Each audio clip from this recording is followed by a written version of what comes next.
Le Grand Matin Sud Radio, 7h-10h.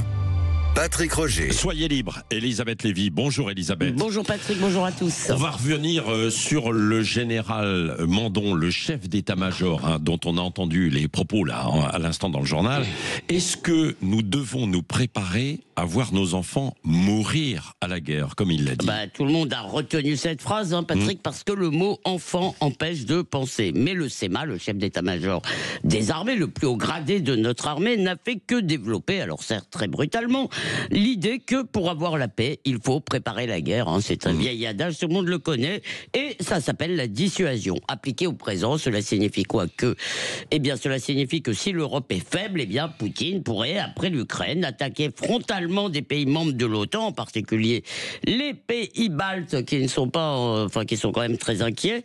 Et en tout cas, ça c'est ce que disent les services de renseignement allemands. Peut-être ils se trompent, mais il semble qu'ils s'y préparent pour l'horizon 2030. Et dès lors que nous appartenons à cette alliance, l'OTAN, qui est la manifestation, qui est la traduction militaire de la solidarité occidentale, si cela se produit, nous devrions être automatiquement en guerre. C'est ça, un traité d'alliance. Et une guerre, ça demande des soldats, d'où la volonté de rétablir le service militaire sur une base volontaire et de moderniser nos armées. En tout cas, ce scénario, Patrick, est suffisamment plausible pour que plusieurs pays européens, comme la Belgique et l'Allemagne, songent eux aussi à rétablir la conscription, et tout le monde l'avait supprimé au tournant du 21e siècle. Rappelez-vous, la fin de l'histoire, on croyait, si vous voulez, que la grande victoire de la démocratie libérale et du marché, c'était la fin de l'histoire. Mais est-ce que nous devons être prêts à mourir, comme il l'a dit hier, et nos enfants, et notamment pour Kiev. Vous savez, c'est écrit, il y a le groupe de Philippot a mis des pancartes autour d'ici, où il y a écrit « Nous ne mourrons pas pour Kiev ». Franchement, il n'y a pas de quoi s'en vanter entre nous, mais de toute façon, il ne s'agit pas de l'Ukraine et de Kiev, il s'agit de savoir si nous pouvons tolérer qu'une puissance menaçante et impériale dicte ses volontés au continent.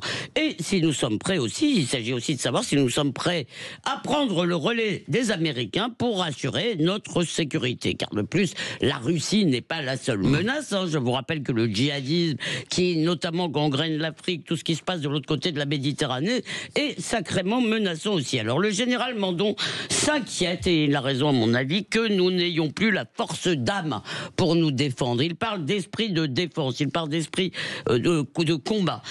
Quand j'entends Philippot et Mélenchon dénoncer ce discours anxiogène qui viserait à nous faire peur pour mieux nous faire servir, ou comme l'a dit Françoise, pour permettre à Emmanuel Macron de rester au pouvoir, je me dis que le SEMA a raison. Comme tous les pacifistes, ces capitulards pensent que c'est eux qui choisissent l'ennemi.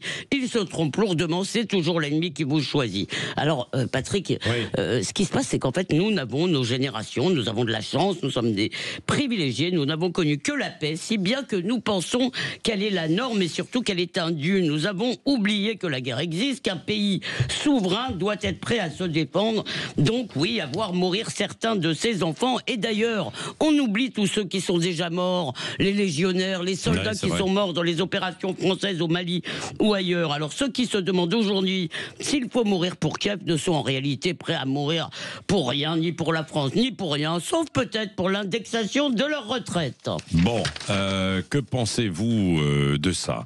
Il faut accepter de perdre des enfants. Que pensez-vous de ce discours du chef d'état-major des armées? Oui, de l'idée, bien sûr. Mais est-ce que vous trouvez que c'est délirant, ce discours, ces propos? C'est délirant, c'est lucide, c'est trop anxiogène, c'est ultra alarmiste? J'aimerais vous entendre, et je vais vous entendre tout à l'heure. 0826 300 300, vous avez la parole, vous pouvez appeler 0826 300 300, nous allons en parler bien sûr. Et puis l'autre question, est-ce qu'on doit durcir aussi des sanctions contre les consommateurs pour lutter contre le narcotrafic? Oui, non, sans avis? Vous êtes assez mitigé sur les réseaux. J'aimerais vous entendre après Louis Alliot dans un instant, qui est l'invité politique de Jean-François Achili.